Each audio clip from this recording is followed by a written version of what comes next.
Halo semua, sambil menunggu chapter terbaru dari Ye Xiao dan Ye Chunlin, kali ini Mimin akan membahas manhwa lain dulu. Manhwa ini mengisahkan tentang Raiyan Asura, yang terbangun dalam kehampaan dengan tubuh terikat rantai. Dia tidak ingat siapa dirinya atau bagaimana dia bisa berada di dunia putih yang kosong ini. Yang dia tahu hanyalah bahwa dia, bersama jutaan orang lainnya, telah dimasukkan ke dalam permainan kejam di mana hanya yang terkuat yang bisa bertahan. Raiyan sendiri bukanlah orang yang kuat, tetapi di dalam dirinya mungkin tersembunyi sebuah rahasia yang bisa membantunya bertahan. Selamat datang di game dewa, di mana setiap peserta harus membuktikan nilai mereka atau mati hanya untuk menghibur dia. Seseorang terbangun di tempat yang luas dan berwarna putih. Dia merasa bingung, tidak bisa mengingat siapa dirinya, hanya bertanya-tanya di mana dia berada. Saat bangun, kepalanya terasa sakit seolah pikirannya kacau dan berkabut. Dia menyadari bahwa dirinya dalam keadaan terikat dan bertanya-tanya mengapa dia dirantai. Setelah beberapa waktu berlalu, dia hanya bisa merenung dalam kehampaan. Wajahnya tampak lelah seperti seseorang yang telah berjalan dalam waktu lama. Dia bertanya-tanya sudah berapa lama dia seperti ini, sehari, mungkin. Rasanya seperti selamanya. Namun, tiba-tiba dia melihat sesuatu di kejauhan, sebuah bayangan kecil, tak lebih besar dari sebuah titik. Dengan penuh harapan, dia berpikir bahwa dia tidak mungkin sendirian di tempat ini. Dia berlari menuju bayangan itu selama beberapa menit, tetapi saat sampai di sana, dia terkejut. Yang dia temukan hanyalah mayat seorang gadis yang tergeletak di tanah. Kebingungan dan ketakutan mulai menyelimuti dirinya. Di mana sebenarnya dia berada? Apa yang telah membunuh wanita ini? Ketakutan hampir menguasai dirinya, tetapi dia mencoba menenangkan diri dengan menarik napas dalam-dalam. Tapi kemudian ekspresinya berubah, dalam benaknya, dia menyadari adanya perubahan, seperti saklar yang terputar dalam dirinya.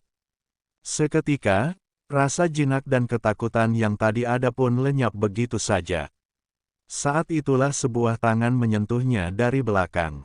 Dia segera berbalik dan mendapati seorang pria asing menatapnya. Pria itu langsung bertanya apakah dia yang telah membunuh gadis itu.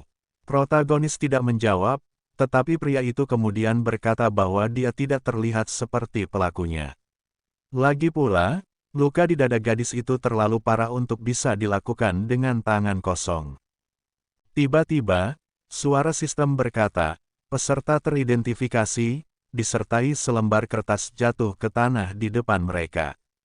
Dan pria itu, terkejut, bertanya siapa yang berbicara. Protagonis mengambil salah satu kertas itu dan membacanya. Tertulis di sana, Raiyan Asura, 19 tahun, mencari adiknya. Dia bertanya-tanya apakah itu memang dirinya.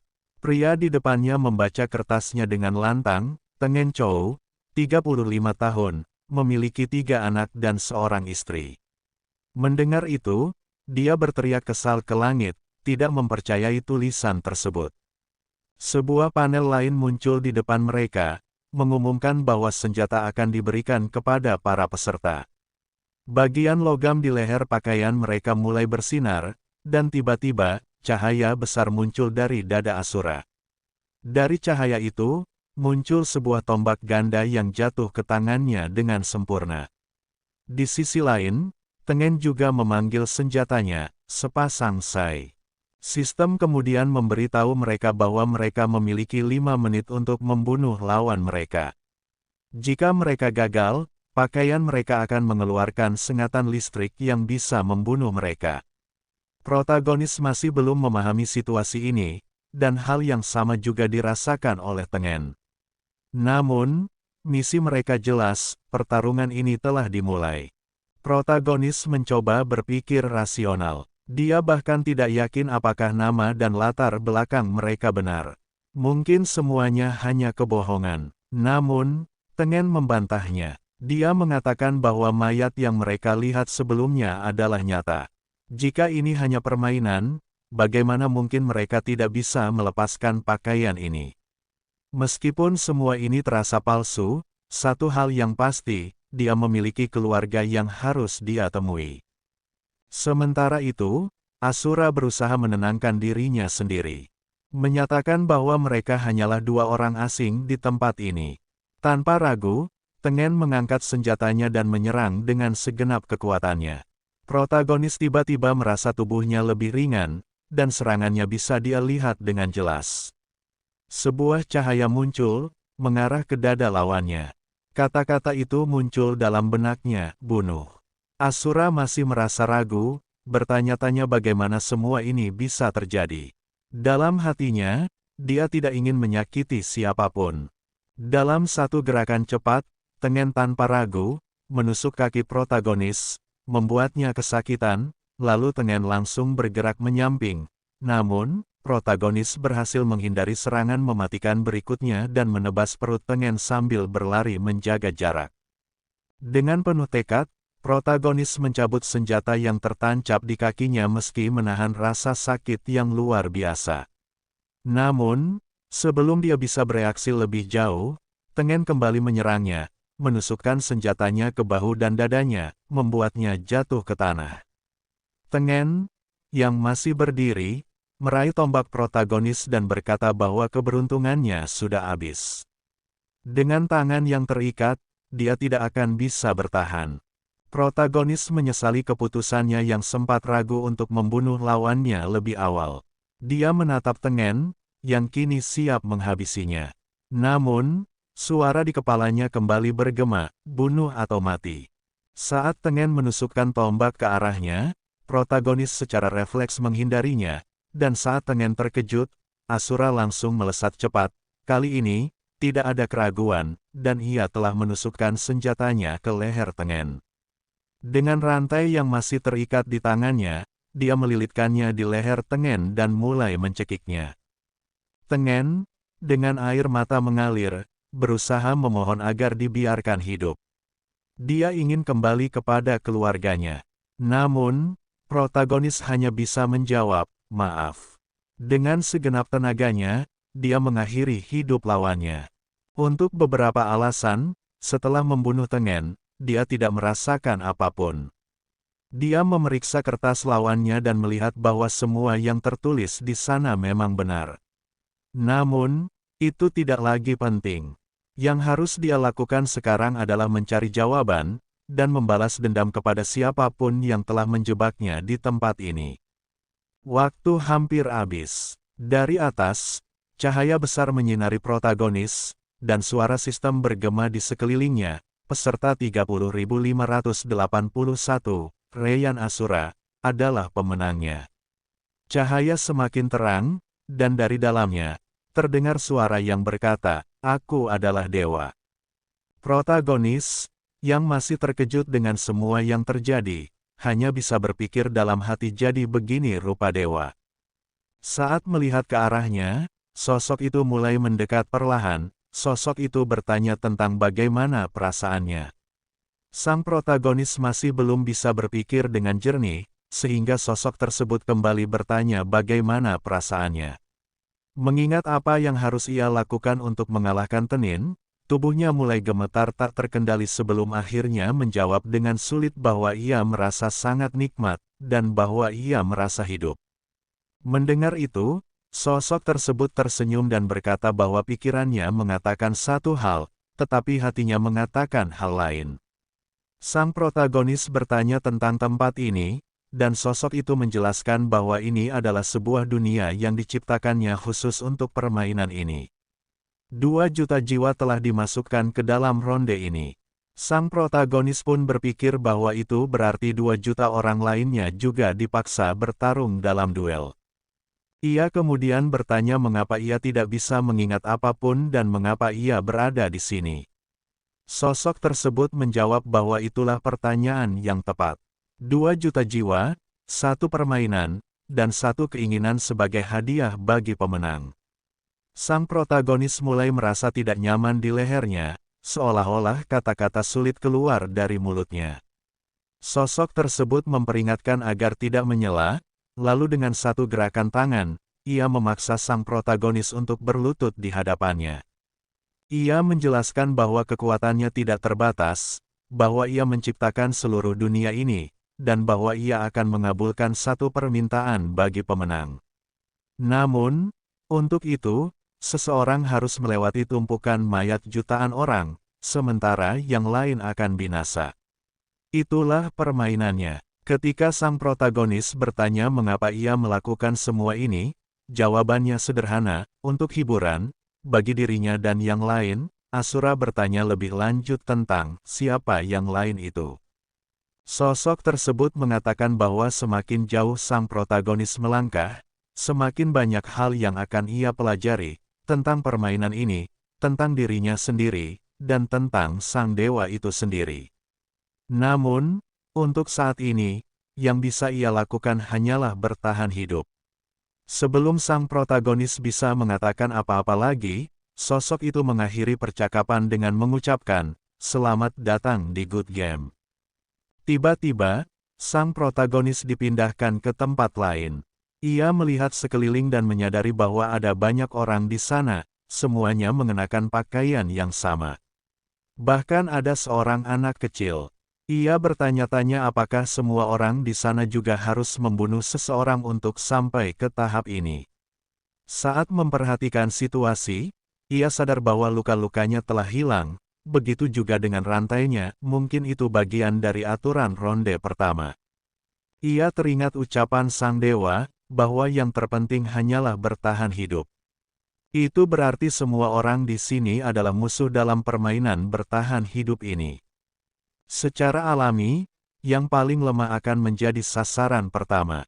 Maka, ia harus membuat mereka berpikir dua kali sebelum mencoba menyerangnya. Ia juga berpikir, jika yang selamat dari ronde pertama adalah Tenin dan bukan dirinya, orang-orang pasti akan menganggap Tenin sebagai sosok yang kuat. Tetapi kenyataannya, dialah yang telah membunuh Tenin, sehingga bukankah itu berarti ia yang lebih kuat? Pada akhirnya, hanya yang kuat yang bisa melewati setiap ronde.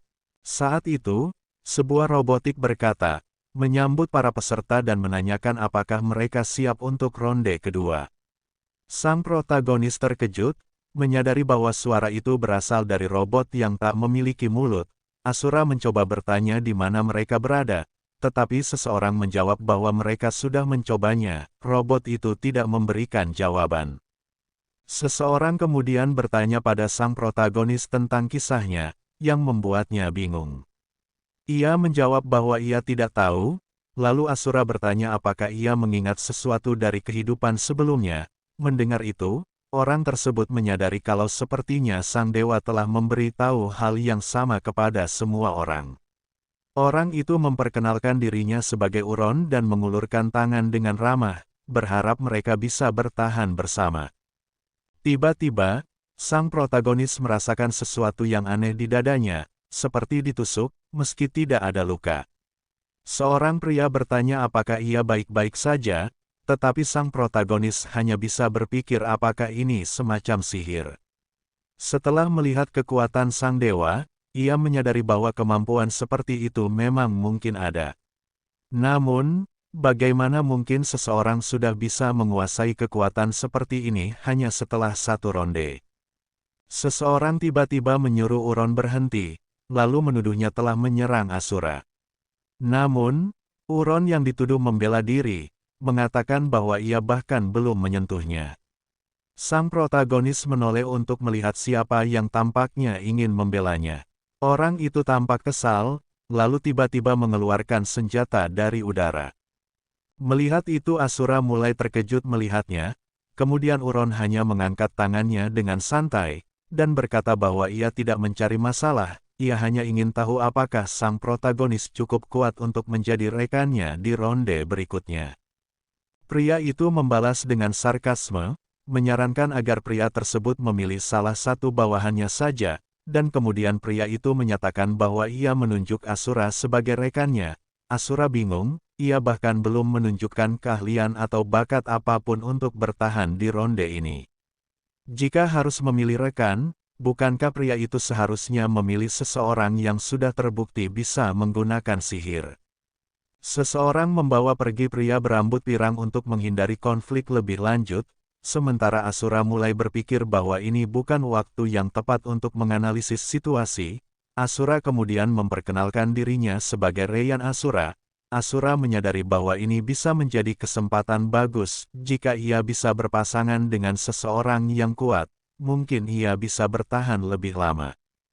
Pria itu, yang kemudian memperkenalkan dirinya sebagai Takeda Shingen, mengajak sang protagonis untuk melanjutkan ke ronde berikutnya. Asura berpikir untuk bertanya kepada robot terlebih dahulu, tetapi robot itu menegurnya, mengatakan bahwa namanya adalah Mr. Yora.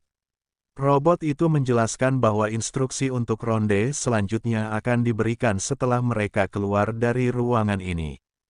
Ruangan ini rupanya hanya tempat untuk mencari rekan. Setelah itu, Takeda memutuskan untuk pergi, tidak ingin membuang waktu lebih lama. Sang protagonis bertanya-tanya mengapa pria itu begitu terburu-buru dalam situasi seperti ini. Saat mereka membuka pintu, yang terlihat hanyalah kehampaan. Namun, Takeda kemudian menunjukkan bahwa jalan akan muncul seiring mereka berjalan. Sang protagonis terkejut melihatnya. Tiba-tiba, pria berambut pirang yang tadi mengawasinya bertanya apakah ia baik-baik saja, lalu berkata bahwa ia akan terus mengawasi. Mendengar itu, sang protagonis kembali melangkah dengan tekad. Saat berjalan, ia bertanya kepada Takeda mengapa memilihnya sebagai rekan. Takeda menjawab bahwa mata Asura mirip dengan mata sang dewa. Itu saja, meskipun tidak tahu apakah itu berarti sesuatu, jika memang ada makna di baliknya, Takeda ingin ia menjadi sekutunya. Asura merasa aneh, karena Takeda memilih rekan hanya berdasarkan penampilan matanya. Takeda lalu menjelaskan bahwa semua orang di ruangan tadi menyembunyikan kekuatan mereka. Dalam permainan ini, mereka semua adalah pesaing. Jika ingin maju, ia harus mempercayai seseorang meskipun belum mengenalnya. Namun, Takeda menegaskan satu hal, jika Asura menjadi beban atau mengkhianatinya, ia tidak akan ragu untuk menyingkirkannya. Sang protagonis memahami bahwa Takeda adalah orang yang sangat jujur dan langsung pada intinya. Tanpa membuang waktu, Takeda berkata bahwa ia tidak berniat membuang-buang waktu untuk membawa sampah bersamanya, dan Takeda menyuruh sang protagonis untuk tidak ketinggalan, atau mati. Setelah itu, mereka membuka pintu berikutnya, yang memancarkan cahaya terang. Saat mereka masuk, pintu di belakang mereka lenyap. Asura melihat ke depan dan merasa seperti sedang dipermainkan. Di depannya, ada seorang pria tua. Asura bingung karena orang tua juga ikut ke dalam game seperti ini, tetapi Takeda kemudian menanyakan sesuatu yang membuatnya terdiam, siapa yang harus kita bunuh lebih dulu. Sebuah suara muncul, menyambut mereka di ronde kedua. Suara itu berasal dari robot, dan dia akan menjelaskan aturan permainan. Robot itu menjelaskan bahwa siapapun yang memegang bola akan mendapatkan poin untuk timnya setiap detik, dan permainan akan berlangsung selama 15 menit. Tim dengan poin terbanyak di akhir waktu akan menang, sementara yang kalah akan dieliminasi. Segala cara diperbolehkan, termasuk membunuh, tetapi jika bola jatuh dari platform, kedua tim akan kalah. Seorang pria tua bertanya apa yang dimaksud dengan dieliminasi dari permainan, dan robot menjawab bahwa itu berarti kematian. Seseorang memahami situasi dan menyadari bahwa para dewa yang mengatur permainan ini adalah orang-orang kejam. Sementara itu, protagonis mempertanyakan mengapa semua orang tampak sudah tahu cara menggunakan senjata, sementara dia tidak pernah diberitahu apapun. Takeda bertanya apakah dewa tidak memberitahunya, dan protagonis menjawab bahwa dia tidak mendapatkan jawaban untuk sebagian besar pertanyaannya. Robot, mendengar ini, merasa tertarik dan menyatakan bahwa jika Tuhan sengaja menyembunyikan sesuatu dari protagonis, maka itu bukan urusannya. Permainan dimulai, dan pria tua itu mencoba bertahan, tetapi bola yang berat menghantamnya. Robot dengan santai menyebutkan bahwa bola itu memang sangat berat. Takeda segera berlari, memutuskan untuk membunuh pria tua terlebih dahulu karena dia tampak lemah. Namun, sebelum bisa menyerang, pria tua itu diselamatkan oleh rekan setimnya yang menggunakan tombak. Takeda kesal, dan menyuruhnya minggir. Wanita itu menyebutnya sebagai orang sombong dan agresif. Asura berpikir bahwa sebagai orang tertua, pria tua itu mungkin yang terlemah, tetapi dia menyadari bahwa orang yang memegang bola tidak bisa bertarung atau membawa senjata. Robot tampak tertarik dengan pemikiran ini. Protagonis kemudian berlari ke arah pria tua itu, mengklaim bola sebagai miliknya. Pria tua itu tetap diam dan tampak tak bergerak. Saat protagonis hampir menyerangnya, dia mencoba meyakinkan dirinya bahwa dia harus menjadi kuat. Tiba-tiba, pria tua itu mengangkat tongkatnya dan mengatakan bahwa protagonis cukup berani untuk menyerangnya tanpa senjata. Pak tua menekan sebuah tombol yang ada di tongkatnya, mengungkapkan senjata tersembunyi. Takeda menyadari bahaya itu, tetapi sudah terlambat untuk menghentikannya. Pria tua itu meminta maaf sebelum melepaskan semburan api dari ujung tongkatnya ke arah protagonis. Di udara, Asura bisa saja menghindarinya dengan berputar, tetapi jika dia mengorbankan lengannya, dia bisa memenangkan pertarungan ini. Dia tidak boleh ragu seperti sebelumnya dan harus bertindak sekarang. Meskipun lengannya terbakar, dia tetap maju dan memberikan pukulan telak ke wajah pria tua itu, menghantamnya ke tanah. Robot menyebut tindakan Asuar menarik. Pria tua itu, meski terluka, masih bisa berbicara dan menyebut Asura gila. Sementara itu, Asura menyadari bahwa dia tidak bisa merasakan lengannya, tetapi pria tua itu sekarang dalam posisi rentan.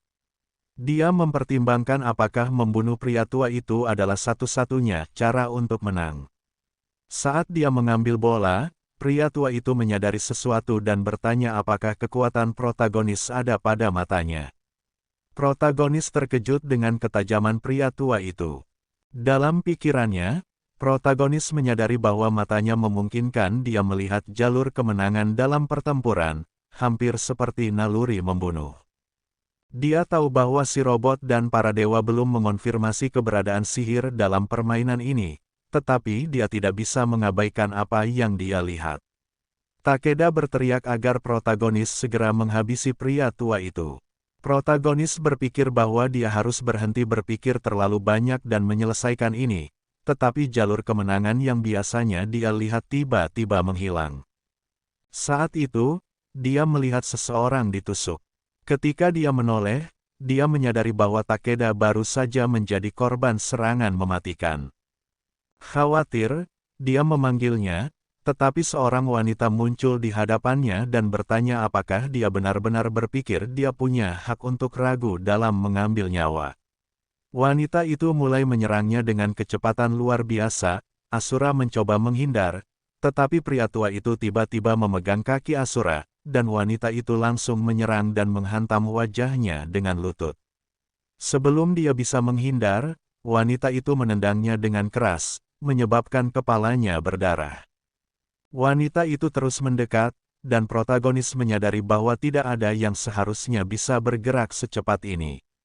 Dia menduga bahwa mereka juga memiliki kekuatan khusus. Sesuatu di dada Asura itu bersinar, dan tiba-tiba terjadi ledakan yang membuat protagonis terpental ke udara. Akibatnya, dia tampak kehilangan kesadaran. Robot mengamati situasi dan menyatakan bahwa Sarah telah menguasai kemampuannya dengan sangat baik dalam waktu singkat. Di tanah, protagonis bertanya-tanya mengapa dia harus mengalami semua ini. Dia mencari saudara perempuannya yang bahkan tidak dia ingat, bertarung melawan orang-orang yang tidak dia kenal, demi hadiah yang dia tidak mengerti nilainya. Meskipun begitu, dia masih mencoba berdiri dan mengambil bola. Dia mungkin tidak memiliki tujuan yang jelas, tetapi naluri bertahan hidupnya tetap kuat. Pria tua itu berbicara dan menyarankan agar protagonis menyerah. Namun, protagonis tetap diam. Takeda yang terluka mulai bangkit, dan tampaknya luka yang dia terima tidak sefatal yang diperkirakan. Saat dia mencoba mencabut senjata yang menusuknya, dia mulai marah, tetapi ada sesuatu yang berbeda, seperti sedang mengalami transformasi. Wanita itu mendekati Asura dan berkata bahwa rasa sakit bisa berhenti. Robot bertanya mengapa Asura terus berjuang, ketika dia bahkan tidak tahu apa yang harus dia pertaruhkan. Asura berpikir bahwa dia ingin menemukan alasan untuk hidup, dan mencari kebenaran. Dia kemudian berbicara, mengatakan bahwa rasa sakit bisa berhenti. Pria tua itu tampaknya menyadari niat protagonis dan berusaha menghentikannya, tetapi protagonis melompat ke jurang bersama bola. Seperti yang diketahui, jika bola jatuh, semua peserta akan mati. Namun, seseorang tiba-tiba menangkapnya sebelum dia jatuh. Orang itu berteriak marah, menyebut protagonis idiot karena hampir membunuh semua orang. Dia berkata bahwa jika protagonis ingin mati, dia seharusnya melompat tanpa membawa bola. Setelah diselamatkan, protagonis bertanya kepada orang itu, "Apa alasanmu untuk hidup?" Wanita itu masih marah dan mengatakan bahwa dia tidak akan memberitahu apapun kepada Asura.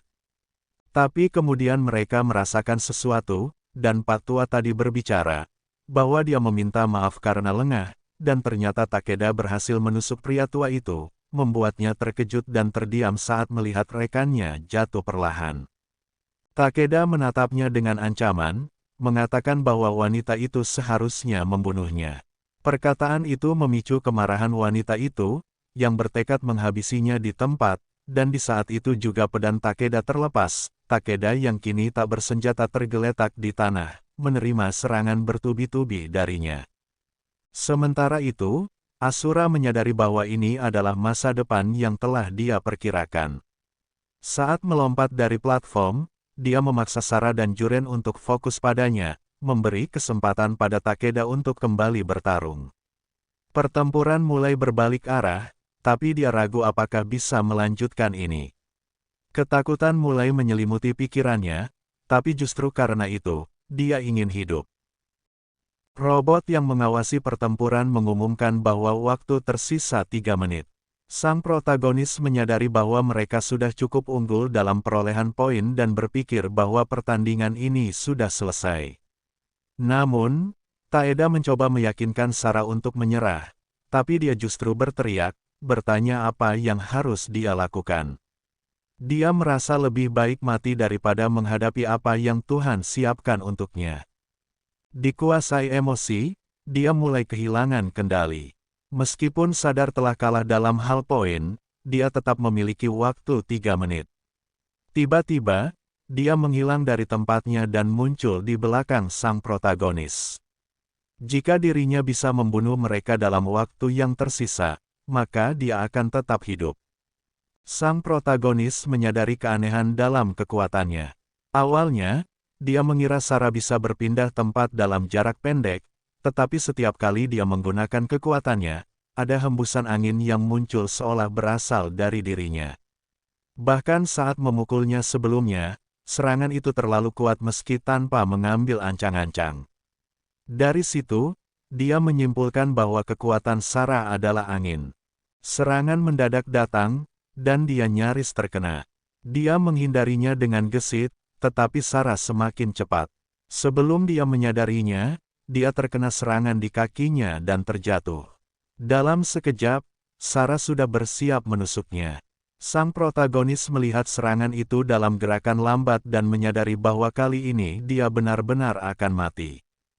Takeda, yang melihat situasi itu, menyadari bahwa dia tidak bisa menyelamatkan rekannya kali ini. Robot yang mengawasi mereka terlihat semakin tertarik dengan pertarungan tersebut. Tepat saat tombak Sara hampir mengenai sasarannya, sang protagonis berhasil menahannya menggunakan bola. Namun, serangan itu tetap mengenai tubuhnya dengan kekuatan besar, menyebabkan beberapa tulangnya patah dan dia memuntahkan darah.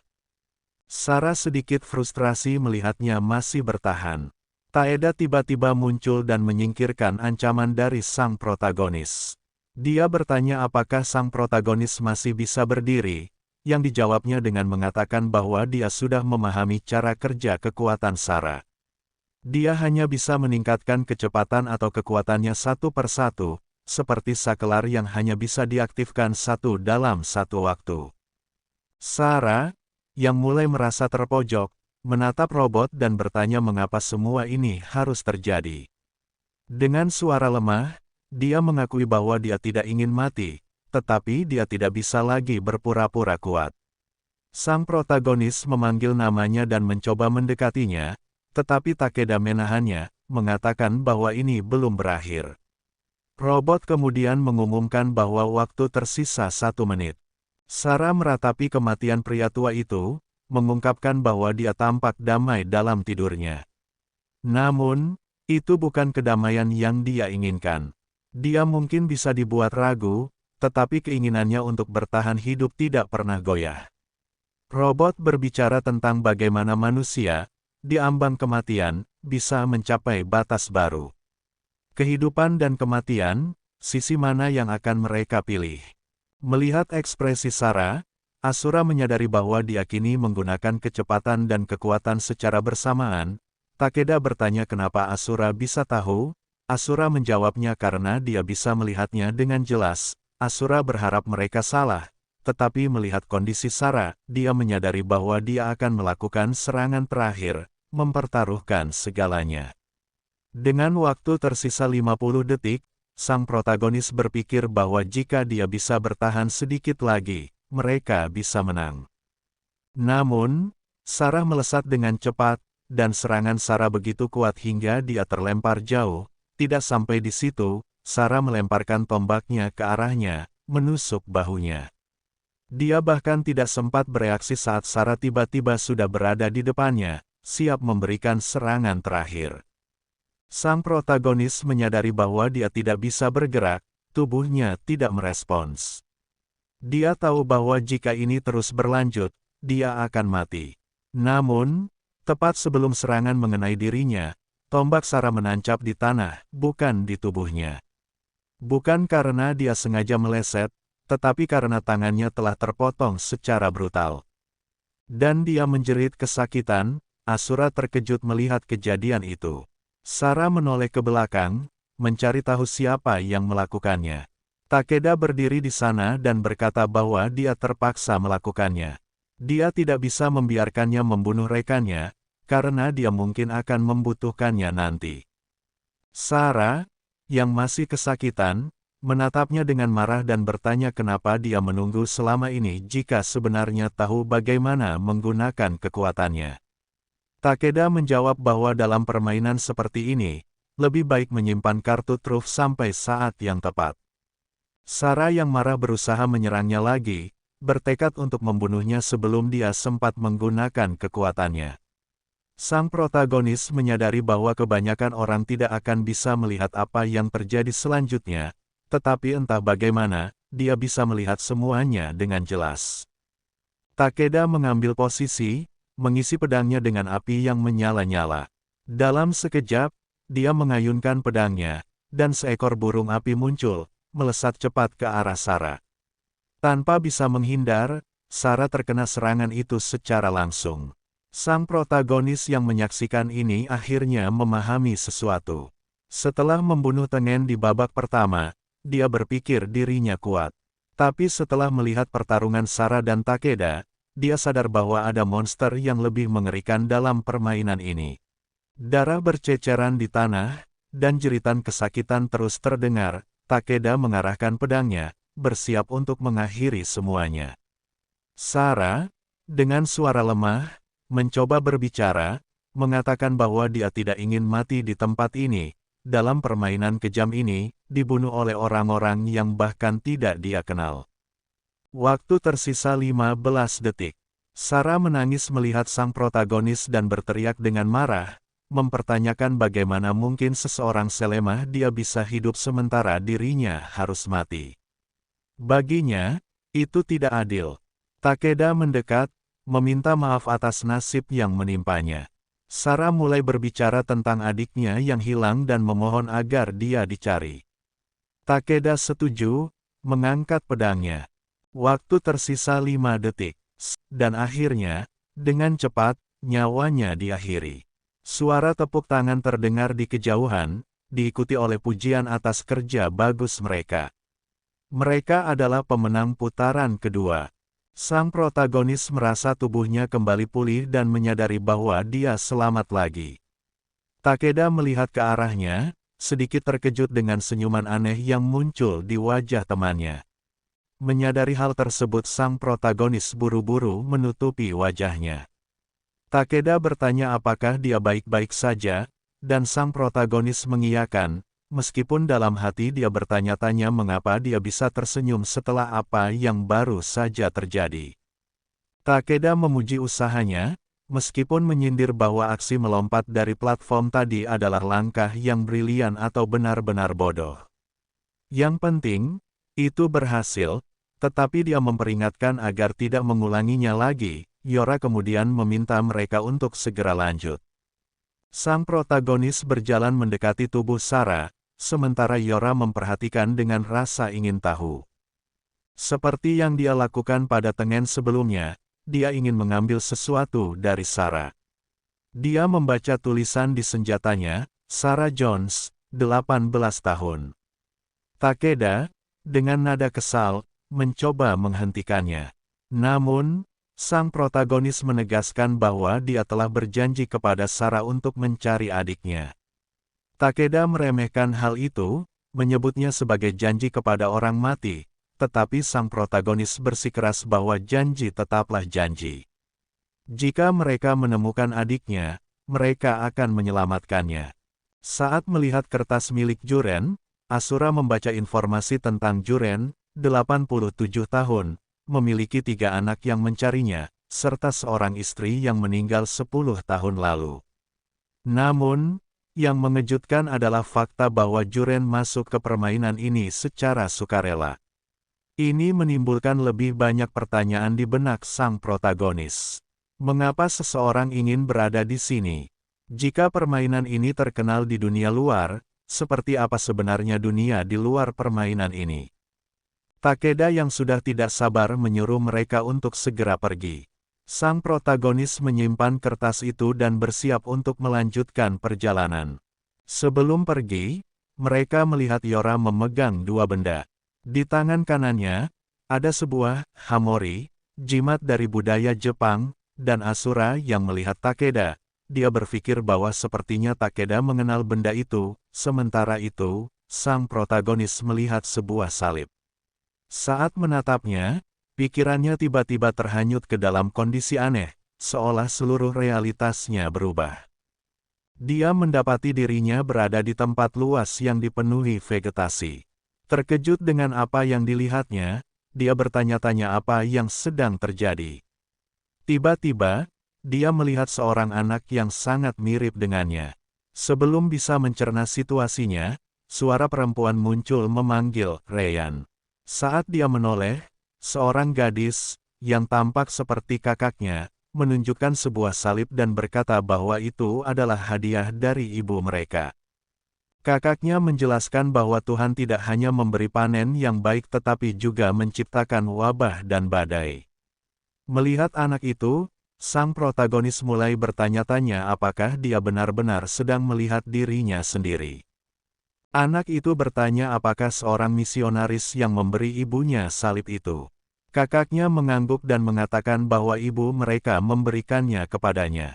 Ryan kecil ingin memilikinya juga, tetapi kakaknya mengatakan bahwa dia harus mendapatkan sendiri.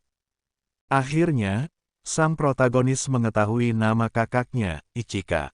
Kakaknya mengajak pulang karena lapar, dan Ryan kecil mengiyakan.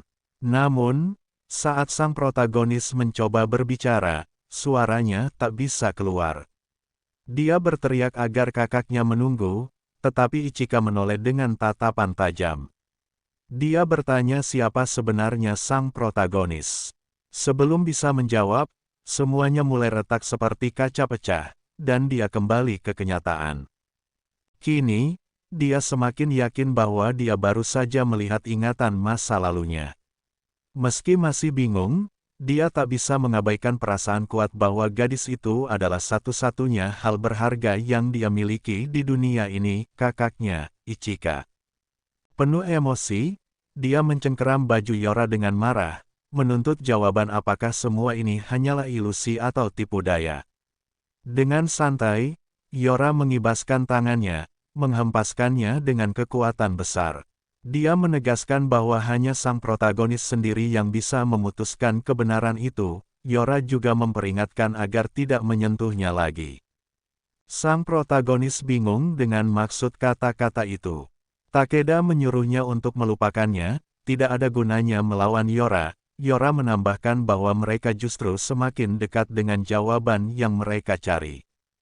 Takeda, yang sudah bosan dengan percakapan itu, menarik sang protagonis dan melemparkannya masuk ke dalam ruangan berikutnya.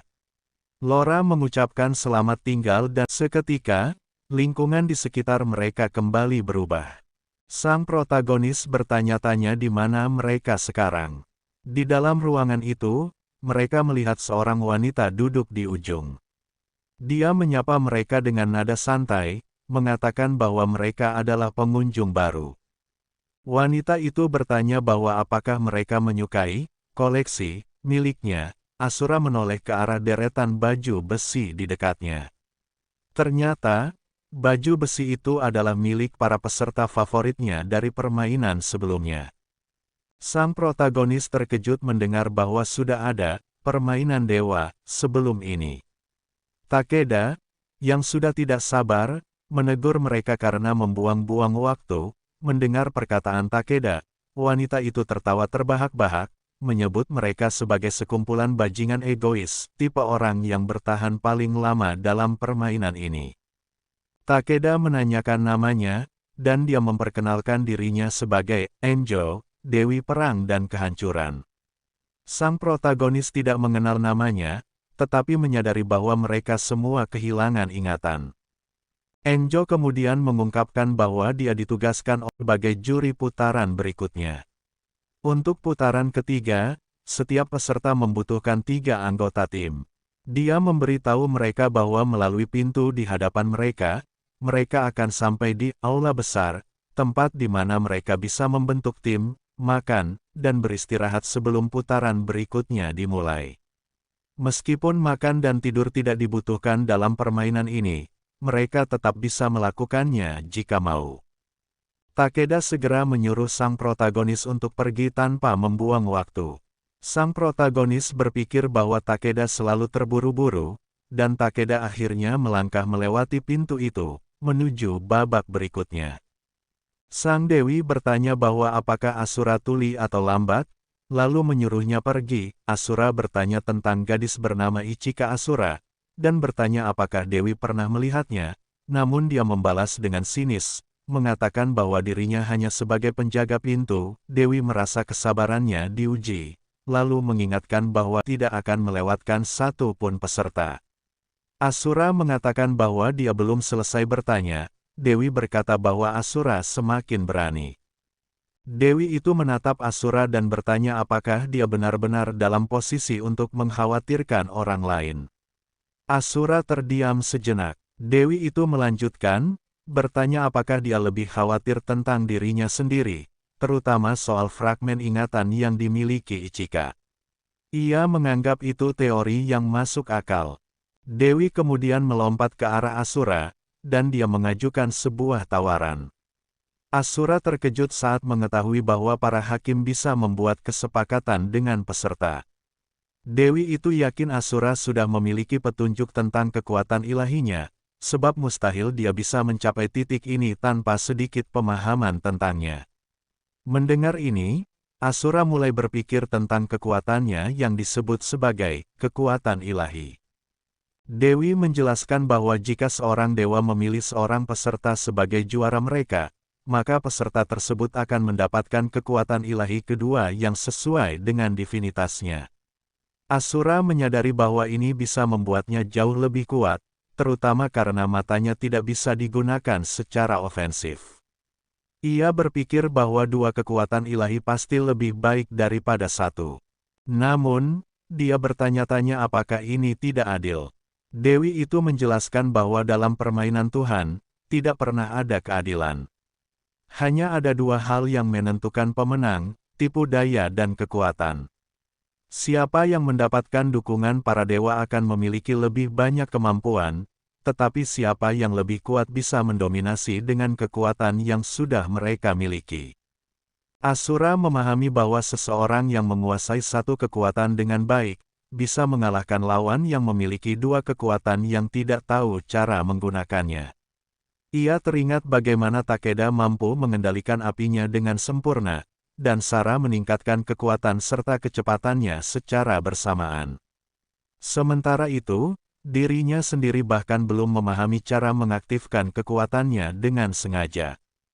Dewi itu menegaskan bahwa pemenang harus melakukan apapun demi kemenangan.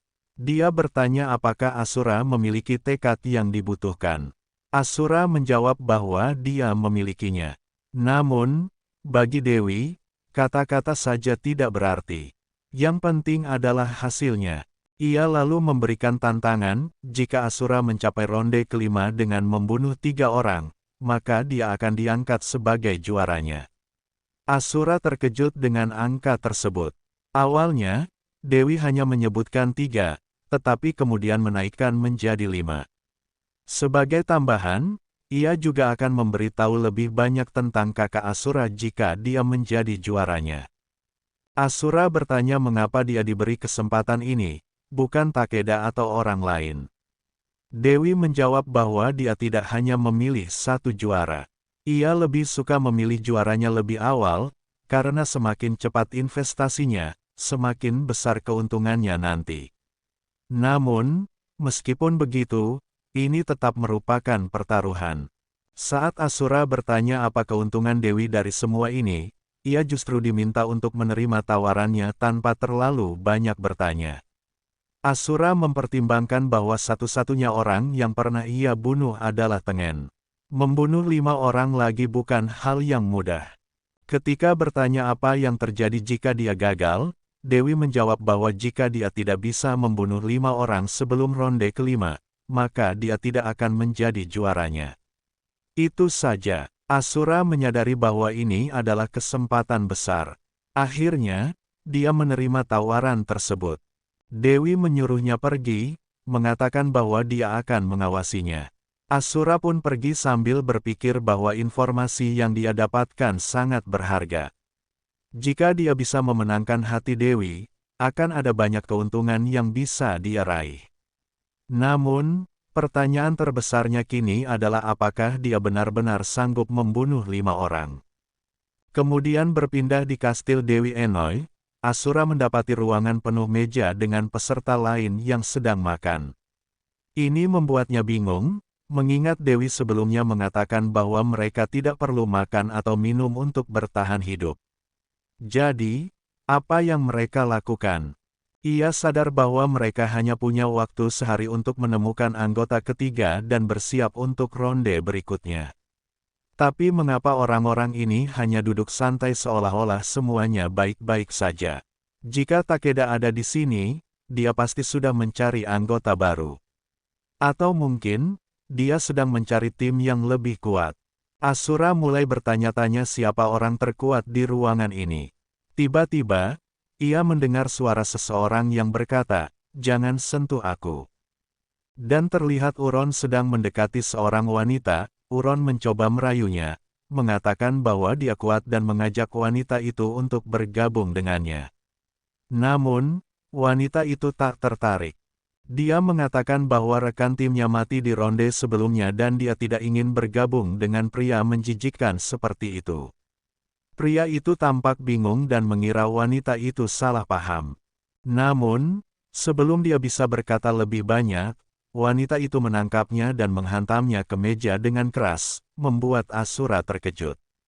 Wanita itu menegaskan bahwa dia tidak salah paham, justru pria itu yang salah mengerti. Dengan nada dingin, dia memperingatkan pria itu untuk pergi sebelum dia mematahkan lengannya dan memukulinya dengan itu. Melihat aksi tersebut, Asura merasa tertarik.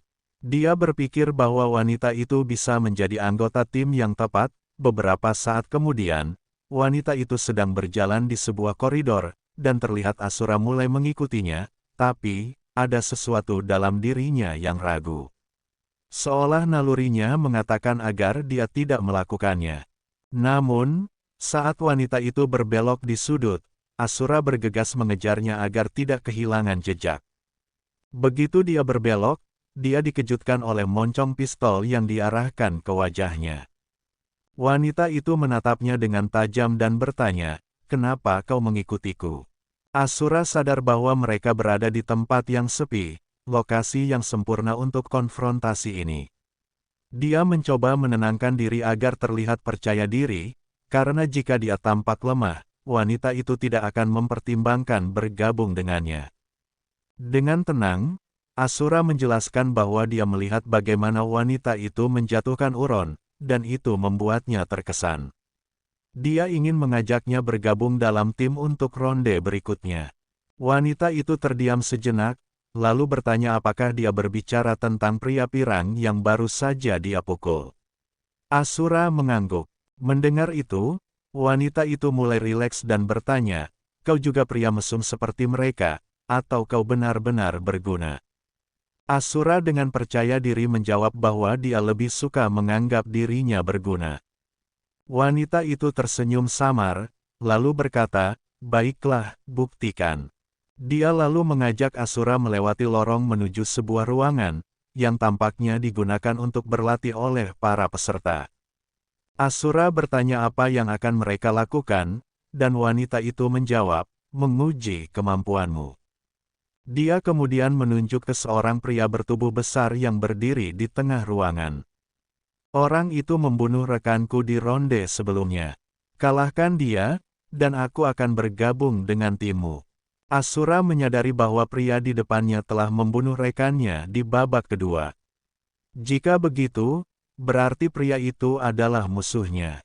Asura bertanya-tanya bagaimana mereka bisa bertahan, karena seharusnya yang kalah akan dibunuh oleh para dewa. Wanita di dekatnya menjawab bahwa ia tidak tahu. Ia memenangkan permainan, tetapi para dewa memutuskan untuk mengampuni pria itu. Jika Asura ingin tahu alasannya, lebih baik ia bertanya langsung. Asura kemudian menanyakan nama wanita itu, tetapi wanita itu justru balik bertanya siapa dirinya. Asura memperkenalkan dirinya sebagai Reian Asura.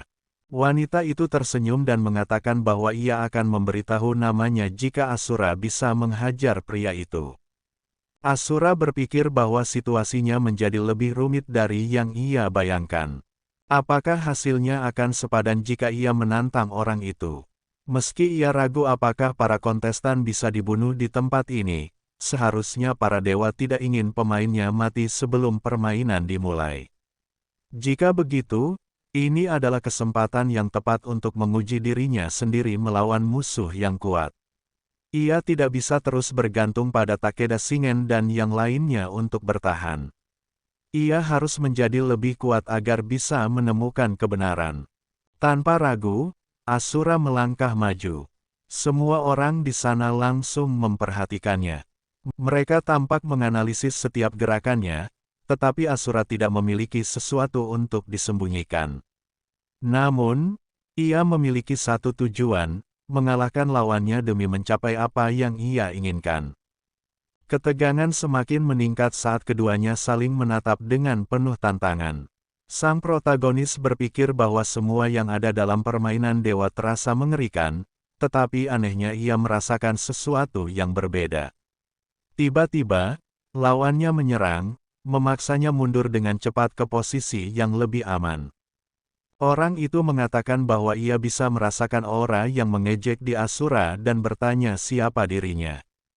Namun, Asura menjawab dengan marah, bahwa dia adalah Reian Asura, dan bertanya kenapa dia menyerahnya, padahal dirinya tidak melakukan apapun, tapi pria itu bertanya bahwa apakah Asura benar-benar belum melakukan apapun. Seorang wanita dalam kelompok itu mencoba meredakan situasi, mengatakan agar rekannya tidak terlalu agresif karena bisa menakuti bayi malang itu. Sementara itu, seorang pria lain hanya diam mengamati, membuat protagonis bertanya-tanya tentang mereka. Asura bertanya apakah ia benar-benar mengalahkan rekan temannya, dan bagaimana pria itu masih bisa tetap hidup, karena seharusnya dewa telah membunuhnya di ronde kedua. Dengan nada mengejek, ia mengatakan bahwa wanita itu pasti mengirimnya untuk bertanya. Ia kemudian tertawa mengingat wajah ketakutan temannya saat ia menghancurkan kepala rekannya. Ia menjelaskan bahwa seharusnya ia mati saat waktu habis, tetapi dewa membiarkannya hidup karena ia terlalu kuat untuk mati.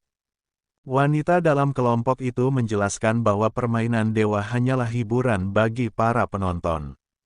Untuk membuat ronde berikutnya lebih menarik, dewa memberinya kesempatan kedua, tetapi memperingatkan agar ia tidak berharap mendapatkan kesempatan ketiga. Sang protagonis menyadari bahwa Sarah cukup kuat untuk mengalahkannya dan Takeda sendirian, tetapi dewa justru memilih pria ini, jadi apakah pria tersebut lebih kuat dari Sarah? Ia berpikir bahwa jika wanita itu menang melawan pria itu, berarti dia adalah yang terkuat. Perasaan tertekan mulai muncul dalam diri protagonis saat ia menyadari betapa kuatnya lawan-lawannya. Namun, mengingat tujuannya, ia meneguhkan hatinya. Ia harus mengatasi mereka semua demi mendapatkan jawaban yang ia cari. Lawannya berteriak kencang dan mengatakan bahwa ia berharap bisa menghancurkan kepala protagonis di ronde mendatang. Protagonis memutuskan untuk menyerang terlebih dahulu, berpikir bahwa meskipun serangannya tidak sempurna, ia membutuhkan keuntungan dalam pertarungan ini. Selain itu, ia juga tidak menyukai pria ini. Namun, saat pukulannya mendarat, sesuatu yang tidak terduga terjadi, lawannya menangkapnya dan dengan mudah mematahkan tangannya. Rasa sakit yang luar biasa menyerangnya, tetapi sebelum ia bisa bereaksi, tubuhnya ditarik ke atas dan dibanting keras ke tanah. Pria itu mengejeknya dan mengatakan bahwa ia sendiri yang memulai pertarungan ini. Sementara itu, seorang wanita berambut hijau mengamati situasi dengan bosan, menganggapnya tidak lagi menyenangkan. Ia bahkan bertanya apakah mereka sebaiknya membantu, tetapi rekannya meremehkan ide tersebut, mengatakan bahwa mereka yang lemah hanya akan mati karena kebodohan mereka sendiri. Lawannya menyadari bahwa protagonis kini tak lebih dari kain lap yang telah dihancurkan. Ia bertanya apakah ia masih hidup, dan ketika protagonis mencoba berbicara, ia tertawa dan memutuskan untuk mengakhiri semuanya dengan melemparkannya ke udara. Di tengah penderitaan itu, sebuah suara dalam pikirannya mulai berbicara, memintanya untuk tidak membiarkan pria ini memandangnya rendah. Suara itu menyuruhnya untuk menunjukkan tempatnya. Mendadak, protagonis kembali ke pertarungan. Ia menyadari bahwa ia bisa melihat jalur serangan lawannya. Saat lawannya mencoba menyerang, ia berhasil menghindar dan membalas dengan pukulan cepat sebelum segera mengambil jarak. Hal ini memberikan secercah harapan bagi salah satu wanita dalam kelompok itu, bahkan wanita berambut hijau pun terlihat terkejut. Dalam benaknya, protagonis bertanya-tanya apakah ia harus melarikan diri. Namun, ia menolak gagasan itu karena masih memiliki misi yang harus ia selesaikan. Suara dalam dirinya bertanya apakah ia akan tetap ketakutan atau memilih untuk menikmati pertarungan. Saat itulah ia menyadari bahwa sesuatu dalam dirinya telah aktif kembali, sama seperti sebelumnya, rasa sakit menghilang, digantikan oleh keinginan kuat untuk menang. Dengan refleks luar biasa, ia terus menghindari serangan lawannya. Ia mulai memahami bahwa cahaya yang ia lihat adalah titik lemah lawannya, lebih lemah dibandingkan yang ia lihat pada musuh sebelumnya. Lawannya kehilangan keseimbangan, dan saat itu, protagonis berdiri tegak di hadapannya dengan aura penuh keyakinan. Ia merasa dorongan yang kuat untuk menghancurkannya, dan langsung meninju pria tersebut dengan keras, sampai pria itu terjatuh di lantai. Salah satu wanita terkejut melihat perubahan itu, sementara temannya hanya diam terpaku. Lawannya, meskipun terhuyung, menolak menyerah dan mengatakan bahwa protagonis telah membuat kesalahan besar jika berpikir ia bisa pergi begitu saja. Ia mulai memancarkan energi putih yang luar biasa, kekuatan ilahi. Protagonis terkejut dengan aura tersebut, tetapi sebelum ia bisa bereaksi, rasa sakit tiba-tiba menyerangnya. Rupanya, akibat pukulan sebelumnya, salah satu persendiannya terkilir. Saat lawannya kembali menyerang, seorang pria misterius tiba-tiba muncul dan menghentikan pertarungan. Protagonis bertanya-tanya siapa dia, sementara pria itu hanya menghela napas, membandingkan situasi ini dengan guru yang harus melerai perkelahian muridnya. Ia memperingatkan bahwa jika pertarungan berlanjut, ia akan menghukum mereka berdua. Lawannya tidak terima, dan bersiap menyerang, tetapi pria itu hanya tersenyum, dan kemudian dia memegang kacamatanya, lalu langsung melemparnya ke atas. Dalam sekejap, ia menghilang dan muncul kembali, menangkap kacamatanya yang sebelumnya ia lempar ke udara. Protagonis menyadari sesuatu, lawannya kini terpukul dari segala arah seolah-olah diserang oleh kecepatan yang tidak bisa ia tangkap.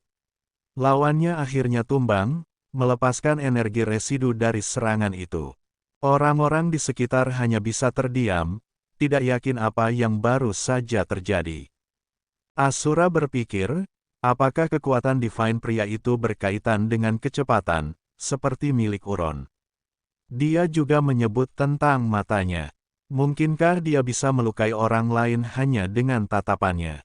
Protagonis semakin menyadari bahwa semakin banyak orang kuat bermunculan di hadapannya. Bagaimana ia bisa melampaui mereka? Pria berkacamata itu akhirnya menyapa protagonis, memastikan namanya, dan mengakui bahwa ia membuat pertunjukan yang cukup menarik. Ia memperkenalkan dirinya sebagai Yun.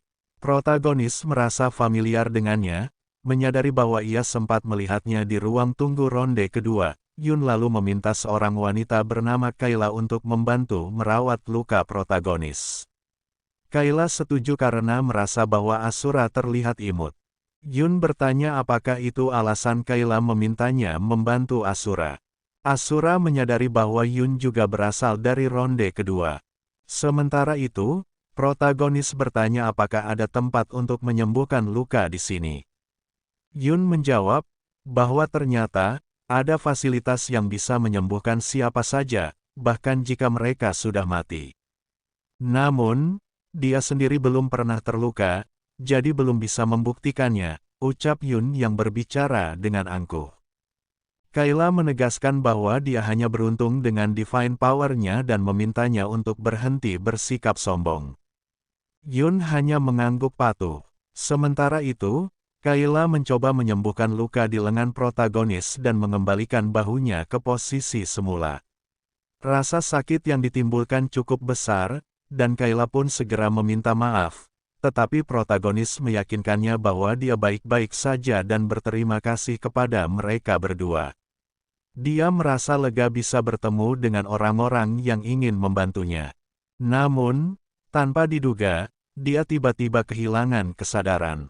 Dalam pikirannya, alter egonya muncul, dia berdiri di atas banyak korban yang telah dia kalahkan, mengatakan bahwa dia akan menjadi yang terkuat, lalu mengingatkan dirinya sendiri bahwa bahkan dirinya sendiri mungkin tidak akan bisa menghentikan kekuatannya. Meskipun telah menyaksikan begitu banyak kematian, yang dia rasakan hanyalah euforia karena bisa bertahan. Sebelum permainan para dewa dimulai, siapa sebenarnya dirinya? Saat sadar kembali, dia melihat seorang gadis menunggunya. Dia mengakui bahwa dirinya tidak kuat, tetapi memiliki sesuatu yang tidak dimiliki oleh orang lain yaitu keberanian. Kayla yang baru datang menyebutkan bahwa teknologi di tempat ini benar-benar luar biasa. Namun, sikap terlalu berani hanya akan membawa kematian jika terus-menerus mengandalkan para dewa untuk menyembuhkan. Protagonis pun setuju dalam hati. Selama ini dia selalu mengambil keputusan berisiko tanpa mempertimbangkan akibatnya. Jika terus seperti ini, keberuntungannya bisa saja habis. Tapi kemudian, gadis rambut pink menenangkan Asura, dan menawarkan diri untuk bergabung dengan timnya. Protagonis terkejut, namun mengingat bahwa dia telah mengalahkan lawannya sebelumnya, tawaran ini sesuai dengan kesepakatan yang dibuat. Wanita itu ingin memastikan apakah sudah ada anggota lain, karena mereka membutuhkan 3 orang untuk ronde selanjutnya. Namun, Protagonis masih ragu karena Takeda pergi lebih dulu dan belum kembali. Gadis itu menanyakan apakah dia punya seseorang dalam pikirannya. Jika iya, mereka bisa mencarinya dan mengujinya secara langsung. Saat itu, protagonis mengingat bahwa gadis ini sebelumnya berjanji akan menyebutkan namanya. Gadis itu pun mengaku bahwa namanya adalah Aera Park. Protagonis menganggapnya sebagai nama yang bagus, meskipun Aera sendiri menganggapnya tidak istimewa. Namun, dia meyakinkan protagonis bahwa dia tidak akan menyesal menjadikannya rekan satu tim.